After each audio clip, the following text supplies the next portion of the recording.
Rosenthal of the IAS research team stationed on the Lingshan Islands. The North Koreans have assumed control. They're rounding up civilians outside.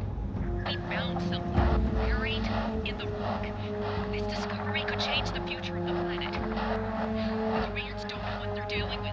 All the way back in 2007, first-person shooters were going through a renaissance period, with titles like Call of Duty 4 Modern Warfare and BIOSHOCK setting a new standard for what was possible within the medium of gaming. The innumerable recreations of Saving Private Ryan's D-Day landing would soon be a thing of the past, giving way to a more diverse list of shooters, each with their own unique story to tell. However, there are arguably none within this time that did so with quite as much visual splendor as Crysis. Back in the day, one of the biggest flexes one could throw other gamers' way was that your PC could run Crysis on the highest settings, granting you access to the purest version of a game that revolutionized the gaming landscape not only with its impeccable presentation, but with varied and intuitive mechanics, a sci-fi narrative that gripped the player from start to end, and all the necessary FPS tropes to make this a title that would go down in history as a classic. So 13 years on, Crysis becomes the next game to get the illustrious remaster treatment, aiming to bring one of the most polished games into the current generation and share this iconic title not only with the younger generation, but with console players who may have missed this one entirely. In this review, we answer all the important questions. Does this remaster capture all that was special about the original? Is the Nano-suit still as cool in the harsh light of 2020? And most importantly, will your console run Crysis? Here is our review of Crysis Remastered. Nomad, you still with us?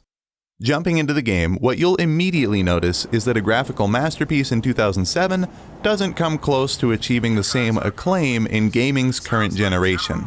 This title plays host to visuals that, while being undoubtedly the best representation of this title that we have ever seen on console, simply looks like graphics that you could have found at the end of the PlayStation 3's lifespan.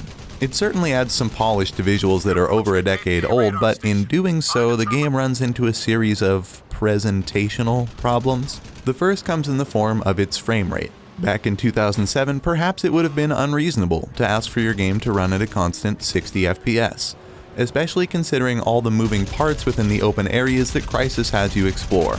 However, now that expansive open-world shooters such as Far Cry 5, Fallout 4, and The Outer Worlds have been able to deliver outstanding experiences with little to no technical errors, it doesn't allow the Crysis series to use its usual excuse. This game is not too powerful for its own good anymore, and for this reason you have to blame the developers for poor optimization. These drops in frame rate become most apparent when you start shooting down destructible assets of the landscape and the game can't keep up all the action on the screen. This leads to a choppy display, and suddenly, you begin to consider that outside of Crysis' strong visuals, perhaps it wasn't that strong of a title in hindsight. If you happen to be playing on PS4 Pro, there are a number of added graphics options to choose from that will help optimize the game depending on your preference. These are the ray tracing system, performance setting, and the quality setting, which is set as the default option. The ray tracing adds a much more demanding set of changes to the overall presentation that made shadows and lighting much more crisp in areas. However, this does come at the cost of a slight drop in texture and resolution quality as a whole, especially in open, outdoor areas. This mode may not run any better or smoother than the quality mode, but it certainly doesn't run worse, with frame rate and frame drops being just as regular. In short, this one feels like the middle ground between quality and performance.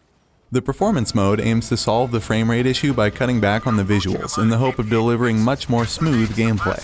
While it certainly is much smoother in this mode, the game was still only able to manage about 30 frames a second, and we also still witnessed frame drops. The performance mode is definitely the way to go if you have the option, but it doesn't do anywhere near enough to rescue the game's underlying performance issues.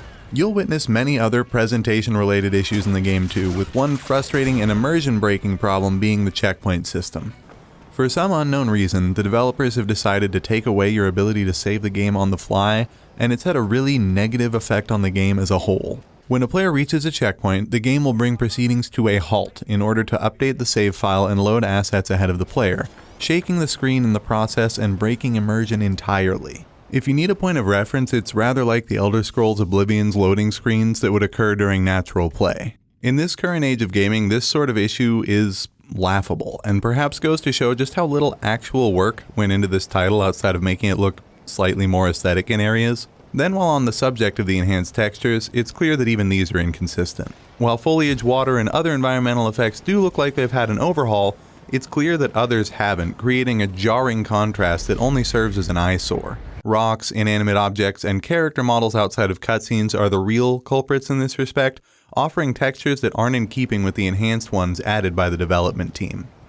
Crysis in a state of crisis. The complaints sadly don't end there, because even though the blueprint for the gameplay was there to be replicated, this game finds a way to drop the ball. While it would be very easy to go after the game's outdated gunplay or mechanics that fail to meet their potential, we'll only mention the aspects that the remaster has brought to the series. In short, what it has brought is a litany of performance and gameplay issues and a ton of bugs. Within the first 30 minutes of our playthrough, we saw the enemy AI continuously run into a wall in an attempt to reposition.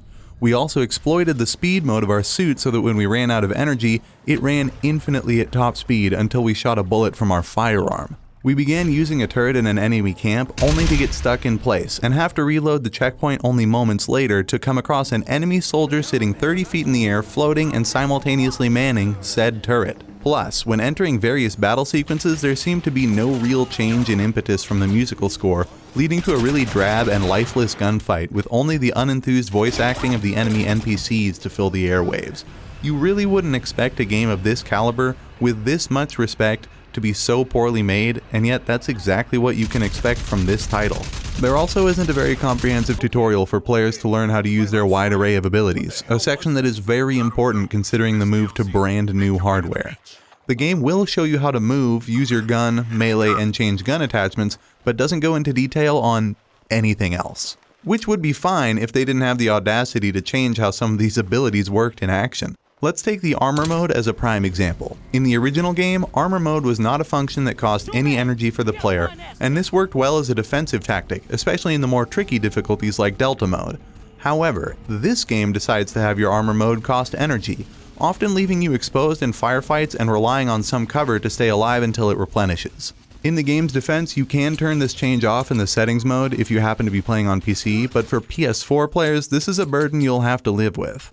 Meaning, players will have to suffer through a frustrating series of fights that needn't be so rage-inducing.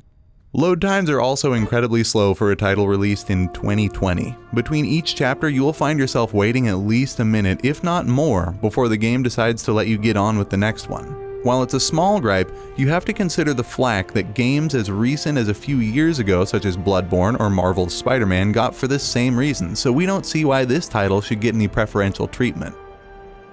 Quality of life. Though, putting aside the massive issues that the remaster adds to the title when porting to console, a lot of the game's shortcomings come from the developers not adding any quality of life fixes to the game. The most relevant example being the AI. While no one wants the core gameplay, story, or mechanics to change all that much, there is some wiggle room for change if needed. Yet bafflingly, one thing this game decides to keep exactly the same as the 2007 version is the brain-dead enemy AI. When playing sections of this game, you'll be able to walk up to enemies in their line of sight and have them look straight through you. The enemies will almost never be able to find you if you make any sort of effort to evade them, and if you shoot through their pal, well, that's no cause for alarm according to the KPA soldiers. For them, it's just another day. Other small issues worth noting are the inability to skip cutscenes, which can be a pain depending on your preference. The soundtrack could really have used a facelift as the score for this game feels generic and dated, and if you are talking to characters when not in cutscenes and you walk away from them, you simply won't be able to hear them at all, which can lead to the player losing out on important story exposition. These are all areas that really needed dragging into the modern era with a touch-up, and the developer's decision to change nothing really shows the rushed nature of this game's development. If you've got nothing nice to say. With so many negatives being so blatantly on show for this title, it can be hard to see the small moments of light in the darkness. However, the game does a few things right, one of which being the button binding and control system. With such a wide variety of mechanics to play around with on the original PC title, it was obvious that the PS4 version would have to make some sacrifices. For example, you won't be able to lean anymore to get a shot off from around a corner. Thankfully though, the intuitive way that the developers have incorporated the suit's modes into the natural actions the player will make is really smart. To access speed mode, you simply have to sprint and it will happen automatically as you run. To access strength mode, simply hold X to strength jump, or pick up objects as and when you need to. Armor and cloak mode are easily accessed by the left and right triggers, and you can jump between these options on the fly, still allowing for the same tactical combat options that the original managed to offer. Let's be clear, these controls are far from perfect. The way you access the weapon attachments with the touchpad button is clunky and slow and doesn't lend itself to a fluid combat scheme. Plus, thanks to this compact way of representing the various suit modes, you lose full control of some aspects, such as the power of your strength jump, which will now always jump to maximum height. Plus, with speed mode always activating when you run, there's no way to move fast without a vehicle to conserve energy. It's a flawed system, but one that probably does the best job it can of delivering intuitive controls to a console version. On top of this, the game does still have high points that are a product of the success of the past version. The story is still a well-told sci-fi adventure. The destructive environments, while wreaking havoc on your frame rate, are still rather impressive when they do function smoothly, and the ability to approach missions any way you see fit is still very much present, leading to emergent gameplay that encourages replay value. The only problem with all this, however, is that you have to make a lot of allowances for the game's shortcomings in order to truly enjoy the experience. The verdict. Score, 5 out of 10. To summarize what this game does right and wrong in an attempt to deliver Crysis to the current gen population, it's a whole lot of wrong and not much right. The game does a decent job of cramming the controls onto a console controller. It has all the same narrative and core gameplay high points of the original, but sadly that's where the praise stops. Sadly, the developers have been unable to deliver the high quality visuals that the original offered, and they certainly haven't been able to improve them either. Often you will find textures turning into pixelated messes, you'll find objects clipping in and out of the map, and there are deep inconsistencies with the textures that show as they are intended. However, despite the poor visual presentation, the problems don't stop there. The AI is dumb as rocks, the vehicles all still control like bulky tanks, load times are laughable for the time of release, but above all of this, the sound quality is perhaps the biggest problem. The musical score is dated, and often it will play at inappropriate times, with tranquil ambient music playing during gunfights and intense fight music starting up long after the enemies have been taken out. The mixing of the music is also poor, often being too quiet even with the use of headphones, and these issues all culminate to make the game very hard to enjoy and almost impossible to immerse yourself in. That's not to say that you can't enjoy yourself at all though. After a while, you will find yourself reluctantly coming to terms with the shortcomings of this game and accepting it for what it is. A straight port of a 2007 title that you can play on your PS4. There's still a lot of joy to be found in this game if you view it this way, but if you go into this one expecting a polished and definitive Crysis experience, you are going to be extremely disappointed. Is it worth the price tag? Absolutely not, as this game seems broken beyond repair at this point. Does it do the Crysis franchise proud? Again, absolutely not. Then of course, the all-important question, can it run Crysis? The simple answer is yes, but just barely. So that's our rundown on Crysis Remastered. Did you pick this one up at launch? Has this title met expectations for you, or has it been a real letdown? Do you think that the original Crysis can still compete with the amazing library of games on offer today? Let us know in the comments. And also, we would like to give a big thank you to Crytek for giving us a code to cover this game. It's much appreciated. Be sure to like and subscribe so that you don't miss any more amazing reviews, and we will see you next time.